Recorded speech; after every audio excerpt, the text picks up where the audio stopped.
Welcome বন্ধুরা, আবার আমার পেজে সবাইকে স্বাগতম। তো একটু আগে আমি ডাক্তারের ওখানে গিয়েছিলাম। তো জীবনে প্রথম মানে এই ব্লাড প্রেশার কমে গেছে সেটা চেক করলাম। তো এর আগে এরকম হয়নি, কিছুদিন ধরে মাথাটা ঘুরছে আর কেমন যেন মানে লাগছে আর কি, মানে ঠিকঠাক কোনো কিছু এনার্জি পাচ্ছি না।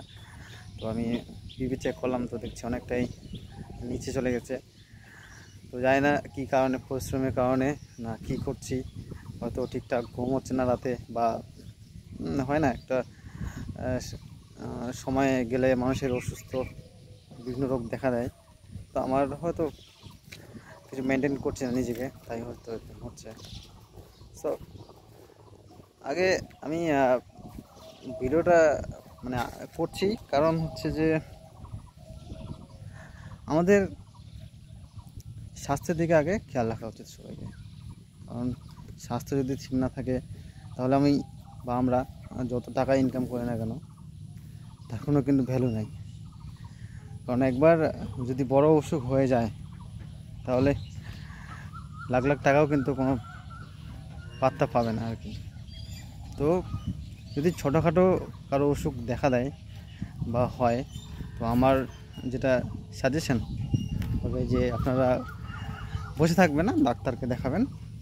আর কারণ আমরা অনেকে কি করি যে এই খানিকটা অসুখ হয়ে গেল, ডাক্তার দেখাবো না, চেক আপ করাবো না, এভাবে কী হয়, রোগটা বেড়ে যায় ধীরে ধীরে। রোগটা বাড়ে যাওয়ার পরে নানা রকম আবার অনেক প্রবলেম দেখা দেয়। তো সেই প্রবলেম যাতে আরও না বাড়ে তার সতর্ক হয়ে ডাক্তারকে অবশ্যই নিজেকে চেক আপ করানো উচিত এবং ডাক্তারের সাজেশন অনুযায়ী ওষুধ নেওয়া উচিত। তাতে কি হয় যে স্বাস্থ্য যদি ঠিক থাকে তাহলে আমাদের সব কিছু ভালো থাকবে। পড়াশোনা হোক, এমনি আনন্দ হোক, ফুর্তি হোক, ঘুরতে যাওয়া হোক, বা যে কোনো কাজ। তো আমার মনে হয় স্বাস্থ্যটা আগে, তারপর আসলে শিক্ষা, তারপরে আদার্স যা আছে আর কি। আর স্বাস্থ্য না থাকলে, শরীর ঠিক না থাকলে সংসারে অনেক মানে কি বলে প্রবলেম দেখা দিতে পারে। যেমন হচ্ছে যদি স্বাস্থ্য ঠিক না থাকে তাহলে তার পিছনে তো অনেক টাকা পয়সা খরচ হবে মানুষের, তার ফলে কী হয়, সংসার অশান্তি দেখা দেয়।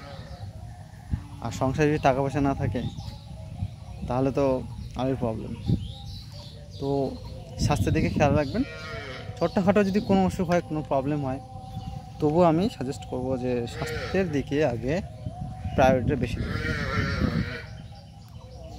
আমার একদম মানে অনেকবার হয়েছিল, আমার কানের প্রবলেম হচ্ছিল একবার গত বছর। আমি সঙ্গে সঙ্গে চলে গেছিলাম ঘোষ মেডিকেলে, সেখানে ডাক্তার দেখিয়েছি, ডাক্তারের অনেক সাজেশন শুনেছি এবং এক সপ্তাহের মধ্যেই 4-5 দিনের মধ্যে আমার প্রবলেম সলভ হয়ে গেছিলো। আমি যদি দীর্ঘদিন ধরে থাকতাম এইভাবে যে কানে আমি শুনতে পাচ্ছি না, জল ঢুকে গেছে বা অনেক কিছু ব্যথা হচ্ছে, তাহলে হয়তো আরও অনেক প্রবলেম হতো, ধীরে ধীরে হয়তো শুনতেই পেতাম না।